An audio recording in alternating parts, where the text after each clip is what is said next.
আসসালামু আলাইকুম। আজকে আমি আপনাদেরকে আরেকটা টপিক নিয়ে বলবো। সেটা হচ্ছে বেশ কমন একটা ঘটনা। অনেকেই মিল্ক নালি ডিসচার্জ নিঃসরণ হয় এটা নিয়ে আসেন। তো সাধারণত মিল্ক নালি ফোলা বা ডাক্ট একটাসিয়া যে বলে, সাধারণত এটা ক্যান্সার না, এটা একটা ইনোসেন্ট বেনাইন একটা কন্ডিশন। নর্মাল ব্রেস্ট চেঞ্জেও বয়সের সাথে সাথে মিল্ক নালিতে যে পরিবর্তন হয়, মিল্ক নালিগুলো দেখা যায় যে ছোট হয়, অনেক সময় চওড়া হয়ে যায়।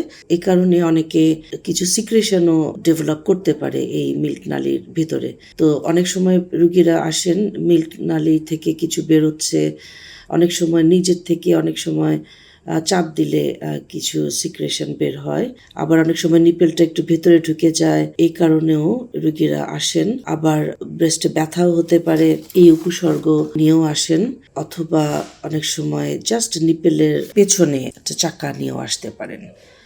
তো এটা আমরা কিভাবে বুঝি যে এটা আসলে তেমন কোনো সিরিয়াস সমস্যা না? ব্রেস্ট ক্লিনিকে আসলে আমরা ক্লিনিক্যাল এক্সামিনেশন করি, তারপরে 35-এর উপরে বয়স হলে ম্যামোগ্রাম করতে হয়, আর হচ্ছে আল্ট্রাসাউন্ড স্ক্যানের উপরে নির্ভর করবে যে বায়োপসি লাগবে কিনা। তো কোর বায়োপসি, এফএনএসিটা সাধারণত অনেক সময় সিস্ট হলে যদি ব্যথা করে তাহলে সিরিঞ্জ দিয়ে সেই ফ্লুইডটা সিস্ট থেকে বের করে দিলে, যদি সিস্ট ফ্লুইড হয়, ক্লিয়ার ফ্লুইড বের হয়, তখন আমরা এই ফ্লুইড আর টেস্টও সাধারণত করি না, এটা ফেলে দিই, আর ওই লাম্পটা তখন কোলাপস করে যায়, চলে যায় আর কি। বাট অনেক সময় এগুলো আবারও হতে পারে। তো বাট এই সিস্টগুলো সিরিয়াস সমস্যা না।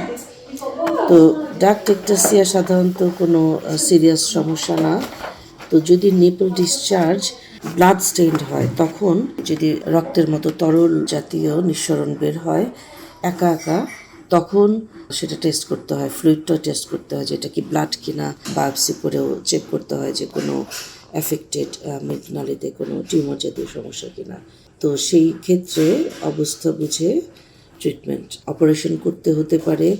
অনেক সময় শুধু সিঙ্গেল মিল্ক ডাক্ট, যেটা যদি একটা মিল্ক নালি থেকে নিঃসরণ হয়, অনেক সময় আমরা ওই মাইক্রোডকিক্টমি করি বা সেই অ্যাফেক্টেড মিল্ক নালিটা ফেলে দেই। অথবা যদি কয়েকটা মিল্ক নালি থেকে এই নিঃসরণ বের হয়, তখন টোটাল ডাক্ট এক্সিশন বা সব মিল্ক নালিগুলো ফেলে দেওয়া লাগে।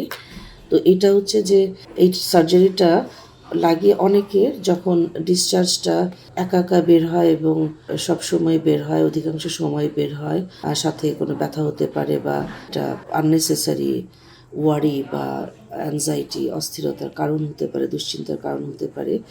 সেই ক্ষেত্রেও আমরা অনেক সময় সার্জারিটা করি।